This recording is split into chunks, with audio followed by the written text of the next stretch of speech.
बिस्मिल्लाहिर्रहमानिर्रहीम। अस्सलामु अलैकुम वरहमतुल्लाहि वबरकातुहू। नाज़रीन इकराम, सफ़र के महीने में काले चने लेकर उनका सदका कर दें।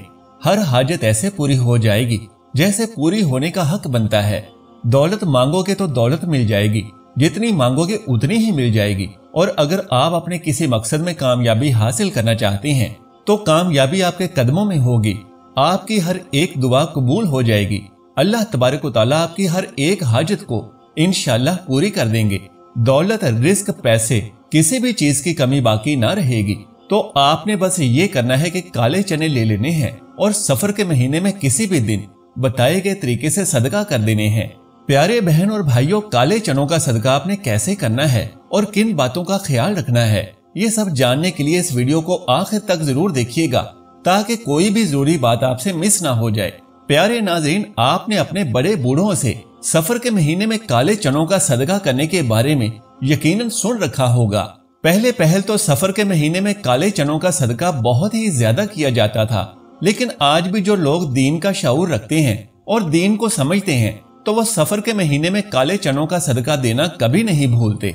माह सफर के अलावा बाकी जितने भी महीने हैं उनमें सफेद चीजों का सदका देना अफजल रहता है, लेकिन सफर के महीने में सफेद की बजाय काली चीजों का सदका देना ज्यादा अफजल और बेहतर माना जाता है, क्योंकि सफर का महीना बाकी 11 महीनों की निस्बत बिल्कुल अलग है। जैसा कि आपने भी सफर के महीने के बारे में जरूर सुन रखा होगा कि सफर के महीने में आसमान से बलाएं नाजिल होती हैं। तो बड़े और बुजुर्ग ये बताते हैं कि आसमान से नाजिल होने वाली ये बलाएं जैसे ही जमीन पर उतरती हैं तो ये ऐसे लोगों को तलाश करने लगती हैं जिन पर ये आसानी से सवार हो सकें। अब जिन लोगों ने सफर के महीने में सदका किया होता है और खासकर काली चीज जैसा कि काले चनों का सदका किया होता है तो ये बलाएं किसी भी सूरत ऐसे शख्स पर सवार नहीं हो पाती। लेकिन ऐसे लोग जिन्होंने सदका नहीं किया होता तो ये बलाएं ऐसे लोगों पर सवार हो जाती हैं और पूरे साल के लिए यानी आइंदा सफर का महीना आने तक ये बलाएं उनके ऊपर ही सवार रहती हैं। प्यारे बहन और भाइयों, जान लीजिए कि आसमान से आने वाली हर एक बला अपने साथ कोई ना कोई मखसूस मुसीबत और परेशानी लेकर ही आई होती है। जैसा कि कुछ बलाएं अपने साथ बीमारी लेकर आती हैं, कुछ रिस्क की तंगी, बेबरकती, कुछ अचानक आने वाले हादसात, जबकि कुछ बलाएं अपने साथ लड़ाई और झगड़े, घरेलू नाचाकी और नफरत अंगेज गंदगी लेकर आती हैं। अब अगर किसी शख्स पर एक ऐसी बला सवार हो जाए जो रिस्क की तंगी लेकर आई हो तो वो शख्स सख्त गुर्बत और रिस्क की तंगी का शिकार हो जाएगा।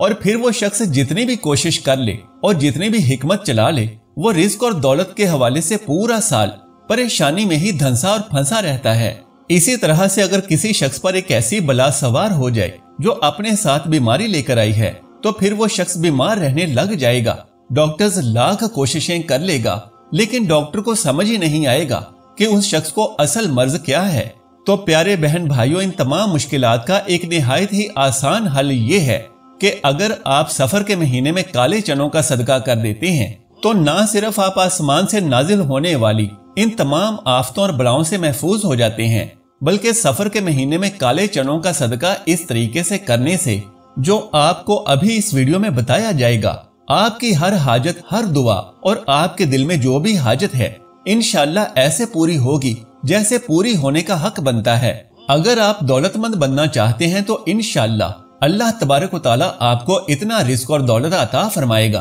कि आपके घर में दौलत और रिस्क रखने की जगह भी बाकी न बचेगी।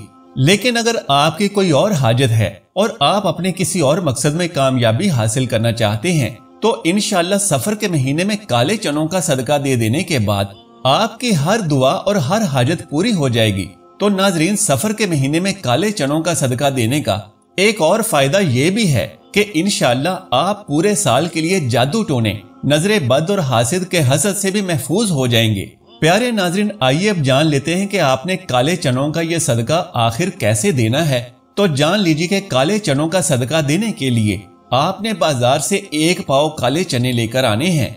अगरचे आप ज्यादा चनों का भी सदका कर सकते हैं, लेकिन कम से कम आपने 1 पाव काले चनों का सदका जरूर करना है। अब काले चने किसी बर्तन में डालकर अपने सामने रख लें और इन पर 3 मरतबा सूरह कौसर की तिलावत कर लें। तो जान लीजिए कि ये कुरान पाक की सबसे छोटी लेकिन सबसे ताकतवर सूरह मुबारिका है। तो सबसे पहले 3 मरतबा सूरह कौसर पढ़ लें پھر 3 مرتبہ سورہ ناس پڑھ لینی ہے اور اس کے بعد آخر میں 3 مرتبہ ہی سورہ فلق پڑھ لینی ہے۔ ناظرین کرام، سورہ کوثر اس لیے اہمیت اور فضیلت کی حامل ہے کہ یہ سورہ مبارکہ اللہ تبارک و تعالیٰ کی جانب سے نبی کریم صلی اللہ علیہ وآلہ وسلم کے لیے تحفہ کے طور پر نازل کی گئی تھی۔ اس کے علاوہ سورہ ناس اور سورہ فلق بھی نہایت ہی اہمیت کی حامل صورتیں ہیں اور ان کے پڑھنے سے ہر طرح کے جنات سے حفاظت ہو جاتی ہے، انسان حاسد کے حسد سے محفوظ ہو جاتا ہے اور آسمانی بلائیں بھی ایسے شخص پر نازل ہونے کے بارے میں سوچ بھی نہیں سکتی۔ تو یہ صورتیں پڑھنے سے انسان اچانک آنے والی مصیبتوں اور حادثات سے محفوظ ہو جاتا ہے۔ تو پیارے بہن اور بھائیوں، جب آپ 3 بار سورہ کوثر، سورہ ناس اور سورہ فلق پڑھ لیں تو اس کے بعد آپ اپنے سامنے رکھے ہوئے چنوں پر پھونک مار کر ان کو آپ نے صدقہ کر دینا ہے۔ اب نوٹ فرما لیں کہ صدقہ کا طریقہ کیا ہے۔ صدقہ دینے کا طریقہ یہ ہے کہ کالے چنوں کو آپ نے کچا صدقہ نہیں کرنا، یعنی پکائے بغیر ہی کسی کو نہیں دے دینا، اور نہ ہی کالے چنے کسی چوراہے میں پھینکنے ہیں اور نہ ہی قبرستان یا ندی نالے میں پھینکنے ہیں، کیونکہ یہ تمام غیر اسلامی حرکتیں ہیں۔ تو آپ نے ان کالے چنوں کو پکا کر صدقہ کرنا ہے۔ اب یہاں کچھ لوگ یہ کرتے ہیں کہ کالے چنے ابال لیتے ہیں اور ابال لینے کے بعد انہیں گلی محلے کے غریب بچوں میں تقسیم کر دیتے ہیں۔ تو جان لیجئے کہ اگر آپ ابلے ہوئے کالے چنوں کے چھوٹے پیکٹ بنا لیں اور ان کو بچوں میں تقسیم کریں تو بچے بڑے شوق سے لے لیتے ہیں۔ لیکن سب سے بہتر یہ ہے کہ ان ابلے ہوئے کالے چنوں کے اوپر چاٹ مسالہ اور لیمو وغیرہ ڈال کر انہیں چٹپٹے بنا لیں اور پھر بچوں میں تقسیم کریں۔ اس کے علاوہ ایک طریقہ یہ بھی ہے کہ کالے چنے پکا کر ان کا سالن بنا لیں اور ساتھ میں روٹیاں لے کر انہیں لوگوں میں کھانے کے طور پر تقسیم کر دیں۔ تو ناظرین، جیسے ہی آپ کالے چنوں کا یہ صدقہ کر کے فارغ ہوں گے تو آپ اپنی کھلی آنکھوں سے کرشمے ہوتے ہوئے دیکھیں گے کہ کیسے آپ کے ہر کام سے بندش ختم ہو چکی ہوگی اور کیسے آپ کے تمام بند راستے کھل جائیں گے اور ہر طرف سے رزق اور دولت کی بارش ہونے لگے گی۔ گھر سے تمام بیماریاں اور پریشانیاں دور ہونے لگیں گی اور خوشحالی ہی خوشحالی گھر کے اندر داخل ہونے لگے گی۔ گھر کے ہر فرد کے ہر کام میں برکت ہی برکت ہونے لگے گی اور یہ تمام معاملات دیکھ کر آپ کو خود بھی یقین نہیں آئے گا۔ اللہ تبارک و تعالیٰ سے دعا ہے کہ نیکی کی بات کو سننے، سمجھنے اور اس پر عمل کرنے کی طاقت و توفیق مرحمت فرمائے۔ میرا سنانا اور آپ کا سننا قبول و منظور فرمائے، آمین یا رب العالمین۔ محترم ناظرین، درخواست ہے کہ ہماری حوصلہ افزائی کے لیے اس ویڈیو کو لائک اور شیئر کر دیجئے، اور اگر آپ نے ابھی تک میرے اسلامی و اصلاحی چینل کو سبسکرائب نہیں کیا تو جلدی سے سبسکرائب کر لیجئے۔ جزاک اللہ خیرن کثیرا۔ اللہ ہم سب کا حامی و ناصر ہو۔